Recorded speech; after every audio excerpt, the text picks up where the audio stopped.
Renungan Harian Selasa 7 Mei 2024. Ramah terhadap yang lain. Efesus 4 ayat 32 dan Kejadian 18 ayat 1 sampai 15. Mari kita berdoa.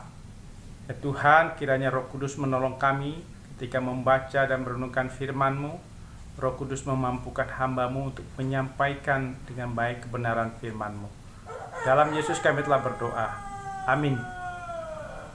Salam sejahtera. Semoga kita makin mampu hidup baru sesuai kehendak Allah. Rahmah terhadap yang lain, penuh kasih mesra dan saling mengampuni, seperti ungkapan dalam Efesus 4 ayat 32, terjemahan baru 2. Tetapi hendaklah kamu ramah seorang terhadap yang lain, penuh kasih mesra dan saling mengampuni, sebagaimana Allah di dalam Kristus telah mengampuni kamu.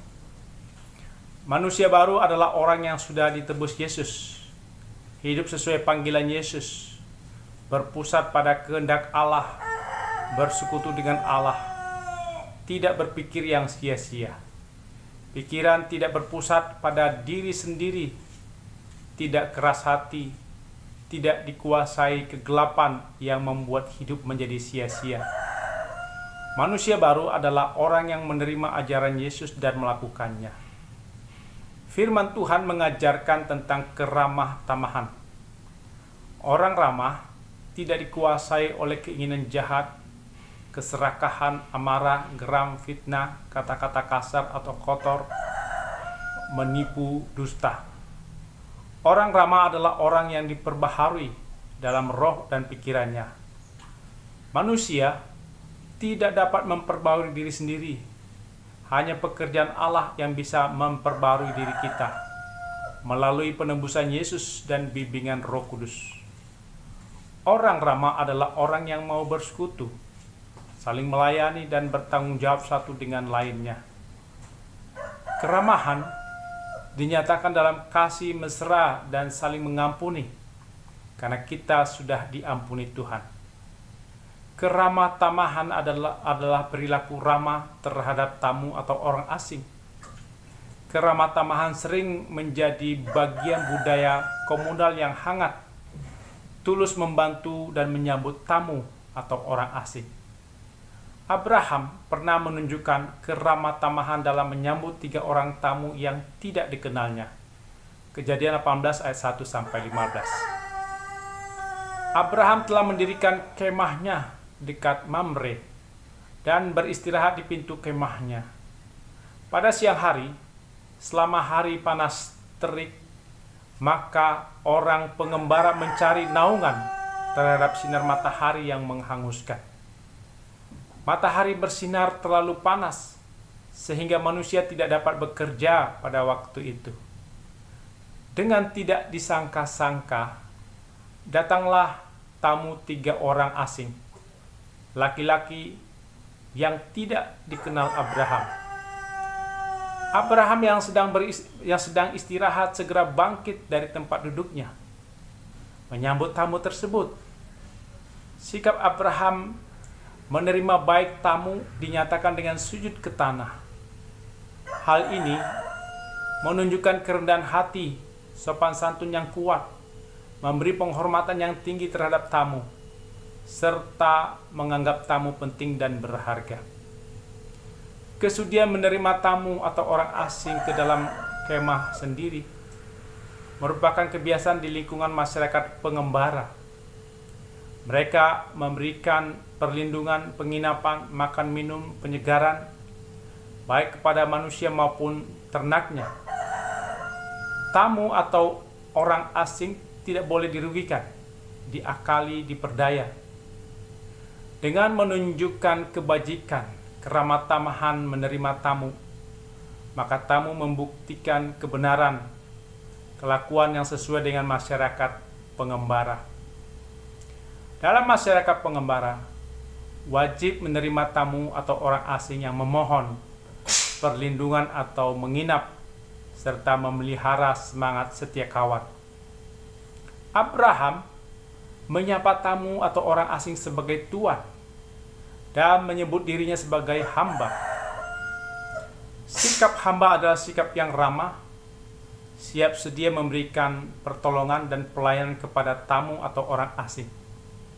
Sikap Abraham memberikan perlindungan, tempat berteduh bagi tamu adalah sikap yang terhormat, tindakan adil yang mulia. Bagi Abraham, kehadiran tamu adalah anugerah, karunia, menerima kasih sayang, suatu kehormatan, menerima kemurahan hati dari tamu. Itulah sebabnya Abraham memohon agar tamu masuk ke dalam kemah dan jangan pergi. Dengan merendahkan diri, Abraham mengundang tamu, orang asing yang tidak dikenalnya, masuk dalam kemah dan makan bersama. Abraham bersikap sebagai hamba yang merendahkan diri melayani tamu dengan memberikan air untuk membasuh kaki, mempersilahkan untuk beristirahat di bawah pohon. Abraham menawarkan kepada tamu bahwa ia akan menyediakan roti agar tamu segar kembali untuk meneruskan perjalanan. Tamu itu menerima tawaran Abraham. Abraham mempersiapkan dan menyediakan perjamuan besar, makan yang terbaik secepatnya, tidak menunda, dan tidak menimbang berapa biaya yang dikeluarkan untuk menyediakan makanan dan minuman bagi tamu.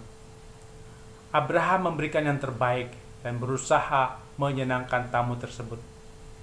Setelah makanan disediakan, Abraham berdiri di dekat tamu dengan sikap yang siap melayani, sambil melihat kebutuhan tamu yang sedang makan. Keramah tamahan itu adalah memelihara kasih persaudaraan. Memberi tumpang kepada tamu atau orang asing itu adalah keramah tamahan.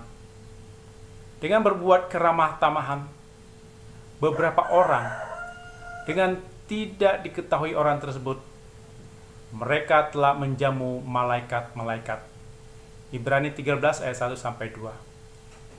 Abraham telah melakukan keramah tamahan terhadap tamu atau orang asing. Ternyata Abraham sedang menjamu Allah yang hadir dalam wujud malaikatnya. Allah itu bukan manusia, tidak terlihat, tapi Allah bisa menyatakan kehadirannya dalam wujud malaikatnya. Allah berjumpa dengan manusia yang menyambut dengan keramah tamahan. Allah bertemu manusia tidak hanya dalam ibadah, tapi dalam kehidupan sehari-hari. Dalam hidup sehari-hari, kita selalu siap untuk menyambut tamu atau orang asing dengan ramah seperti Abraham terhadap orang lain. Kita tidak tahu, yang kita sambut dengan ramah adalah malaikat utusan Tuhan yang akan membawa berita penghiburan yang besar, seperti berita bahwa 1 tahun lagi Abraham akan mendapat anak laki-laki. Biaya makan untuk keramah tamahan yang dilakukan Abraham tidak bisa dibandingkan dengan berita dan janji kelahiran anak laki-laki yang sangat dinantikan Abraham. Di dalam keluarga, persekutuan jemaat, kita terus diperbaharui Roh Kudus agar hati, pikiran, perilaku kita mampu menyambut dengan keramah tamahan orang lain, orang asing, orang baru, tamu, simpatisan, orang yang berbeda suku, berbeda agama dan ras, orang miskin, lemah, anak, remaja, pemuda, lanjut usia, orang sakit fisik, orang yang punya keterbatasan fisik, mental, intelektual. Kita menyambut tamu atau orang asing dengan sikap sebagai hamba yang melayani, seperti kita melayani Allah. Kita ingin lemah lembut, ramah, manis, berperangai seperti Tuhan. Namun kita masih cemar. Kita memohon agar hati kita disucikan, dibenarkan, seperti ungkapan dalam NKB 122 ayat 1. Ku ingin berperangai mana Tuhanku, lemah lembut dan ramah dan manis budiku, tetapi sungguh sayang, ternyata ku cemar. Ya Tuhan, beriku hati yang suci dan benar. Amin. Mari kita berdoa. Ya Tuhan, perbaharunilah kami, berilah hati kami suci dan benar, agar kami bisa lemah lembut, ramah dan manis budi kami. Dalam nama Yesus kami berdoa. Amin.